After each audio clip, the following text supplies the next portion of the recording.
자, 주식 투자는 타이밍의 예술이다. 그죠? 주식 투자는 시간과의 싸움이라고 할 수 있다. 예. 시간, 즉 때를 제대로 맞추지 못하면 아무리 좋은 종목을 매수했다 하여도 잔뜩 거품이 껴있는 상태에 사들이게 되거나 반대로 보유한 주식을 팔아야 할 때가 도래했음에도 불구하고 타이밍을 놓쳐 충분한 수익을 거두지 못한 채 팔게 되는 경우가 발생한다. 그런 거죠. 응. 카카오 막 한참 올라갈 때 15만 원 막 그럴 때 잡거나 8만 5천 원 삼성전자 잡거나 막 그런 거죠. 좋은 종목이죠. 근데 잔뜩 거품이 껴있는 상태에 사면 힘들죠. 음. 근데 테슬라도 보니까 조금 팔 때인 것 같은데 저 때는 이제 갈 거야 그러고 막 이제 뉴럴링크 또 가는 거야 막 어? 저번에는 AI 저기 로보트도 막 분위기와 기대감을 막 줘놓고서 나왔는데 이 지금 현대 거 로봇보다 못한데 현대 로봇은 막 춤도 막 빠르게 추고 막 공중제비도 넘는데 얘는 뭐지? 막 그런 옛날에 그 아사히가 아사히 일본에 나왔던 그 로봇 같은데 그런 분위기. 음.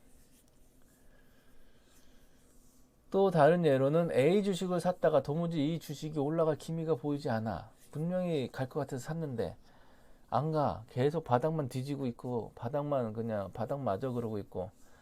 그래서 B 주식으로 갈아탔어. 근데 팔자마자 그냥 A 주식이 갑자기 벌떡 일어나더니 상승을 막 하고 잘 갈 것 같아서 샀던 B 주식은 제자리 걸음을 또 다시 가니 아니 하고 있고 그러면 속 터지죠. 예. 그런 경우도 있어요. 이런 경우 투자자는 약이 바싹 올라 신경질적인 반응을 보이게 된다. 주식 투자로 성공을 하고 싶다면 이럴 때 신경질적인 반응을 보일 것이 아니라 평정심을 유지하고 먼저 시장 사이클 법칙에 대한 공부를 해야 한다.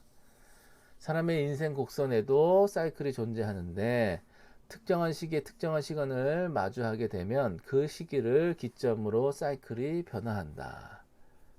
예를 들자면 결혼을 한다거나 아이가 생긴다거나 혹은 좋은 직장에 취직한다거나 하면 당신 인생의 사이클이 그전과는 다르게 흘러가게 되는 것처럼 어떠한 특정 정치적인 아니면은 경제적인 일들이 발생하면 그래서 코로나 폭락이 발생한다거나 그러니까 폭락이 나온 이후에 엄청 올라가잖아요. 그리고 전쟁이 또 터진다거나 그런 것들이 특정 그런 사건으로 인해서 그런 것들이 영향을 받게 된다라는 거죠. 예. 그래서 이런 특정 사건 이유를 잘 주시해야 돼요.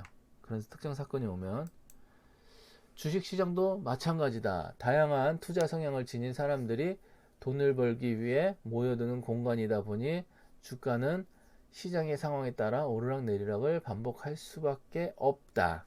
경기 침체 우려에 따른 온갖 악재 뉴스로 인해 심하게 주가가 밑으로 떨어지기도 하고 뜻하지 않은 호재 뉴스로 인해 주가가 폭등하기도 한다.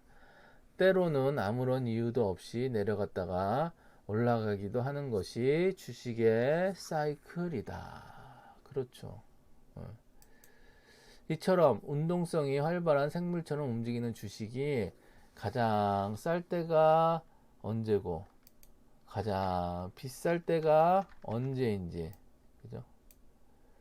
신이 아닌 이상 정확하게 맞출 수 있는 사람은 세상에 존재할 수 없다. 어떻게 발바닥에 사서 꼭지에 파냐고. 그건 힘들다는 거죠. 시장 사이클 안에는 바로 인간의 심리가 내포되어 있기 때문이다. 예, 주택살인님 어서 오시고요. 지표상으로나 특정 사건으로 보자면 A 주식은 오르지 않고 내려가야 하는 것이 맞는다고 판단했는데도 불구하고 내가 팔고 나면 오르는 이유가 바로 인간들의 심리가 그 안에서 전쟁을 벌이고 있기 때문이다. 결국 그 안에는 사람들이 있다는 거죠. 그죠?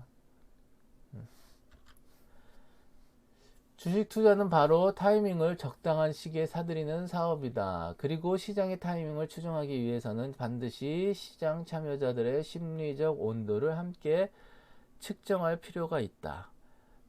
그러나 10길 물속은 알아도 한 길 사람 속은 알 수 없다는 말처럼 인간의 심리를 파악하기란 매우 어려운 난제 중에 난제다.